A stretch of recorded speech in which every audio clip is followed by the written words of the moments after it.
It's time once again for me to revisit my weekly Overwatch League Power Rankings after a very enjoyable past week that saw the Dallas Homestand Weekend. With now only a week to go in this second stage, teams are starting to officially secure and eliminate themselves from the stage playoff contention, so let's see how this is reflected in these rankings that might somewhat be briefer, with less movement, given the fewer games last week. Footing the rankings, we have a re-entry in the Florida Mayhem at 20, the Washington Justice, Houston Outlaws, and Guangzhou Charge remaining in the 19, 18 and 17 positions, and then we have the Paris Eternal entering the bottom 5 at 16, after a fall of 3 places. Florida re-enter the top 20 of these rankings, after a week in which they were not beaten and didn't choke like their academy side, which I think is just enough for them to move back up. And with Washington and Guangzhou themselves not having any matches, I didn't see the need to move them from their positions last week.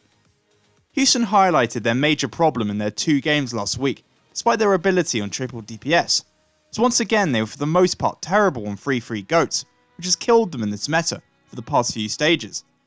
and I think having them here is the perfect place for them to be placed. Lastly, Paris is a new entry into his lowest groups of sides, after 2 losses again this week, first in a dominant defeat to London, and then just being edged out to Hangzhou. Again, it's been 3-3 like Houston, but has dragged this side further down the rankings, and whilst they showed some fight against the Spark, I just feel that morale is at an all-time low, as this side risks falling completely away from contention this stage. Moving on to our next group, we start with the Toronto Defiant, who like Paris drop 3 places, the Atlanta Reign stay at 14, the LA Valiant move up 3 times to 13, at 12 is the Boston Uprising, having fallen once, and to round off this group, the Hangzhou Spark, up the most of any team this week, 4 spots to 11. In all honesty, I don't think I was harsh enough on Toronto last week, and on reflection, I think they should be dropping below the sides that were above last week, as they haven't really shown any improvement throughout this stage in comparison to other sides. Atlanta remain firm, having not played, but above them move the LA Valiant, who may have lost twice this week, including a 4-0 drubbing to Dallas, but I have that more pinned down to the atmosphere of the event. So their performance recently, and particularly against Seoul, but sees them rise, as we've been shown their realistic quality lately, but it's only really been let down by an inability to clutch with their record in Game 5's woeful, as well as Fate continually playing away from his team, and being the main focus for his opponents. If these issues can get sorted, the Valiant could continue to cause top-sized problems moving forward. Boston didn't play either, but still dropped to the team that beat them earlier this stage in the Hangzhou Spark, who were the biggest risers this week. While still not all the way there in terms of the consistent quality, their play of late has rejuvenated hope and support in this side, who unlike many others have shown a vast focus on their 3-3 goats, that's now being rewarded behind the play of Rhea and Gushui, who've been the main catalyst for the team's success, putting them in with a chance of making the stage playoffs. With the 10-6 teams, the only changes we see this week is Dallas swapping places with Shanghai, otherwise everyone stays where they were.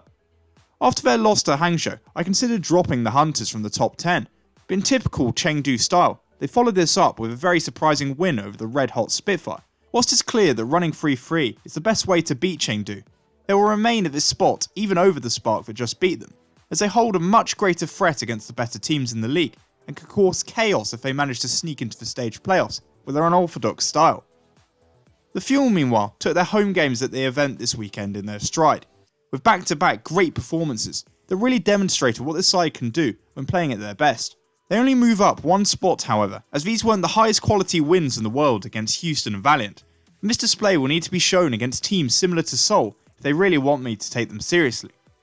As a quick note on London, I think this week explains exactly why they find themselves outside the top 5, as even with their incredible run of form, their decision to run Birdring just doesn't seem to make any sense, as he's a clear vulnerability in the side, with his tank line really the ones pushing them forward, and after their loss on triple DPS, it does have me a little concerned with this side's flexibility away from goats, if a side like Chengdu can tear them apart easily. The top 5 yet again remains the same, with 4 of the 5 not playing, although I don't see the need to move them around, especially given the slight slip-ups of the teams below them.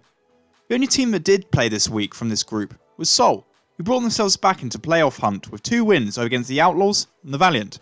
Both highlighted the improvements this lineup has made over the past weeks, Toby and Jaehong reviving their quality partnership from Lunatic High, Marvel and Fitz rewarding the coaches with great performances in the place of Fletter and Fisher, whilst Munchkin and Michelle remain consistent to gel the front and back lines together. The performances we've seen from the Dynasty are what should be expected from them, but they're still a bit off the teams at the top, as shown by some sloppy play against the Valiant, with the team in this series, like other matches earlier this stage, losing their shape in their attacks, and this is something that will definitely need to be addressed if they want to find success moving forward and really challenge for one of those top 4 spots.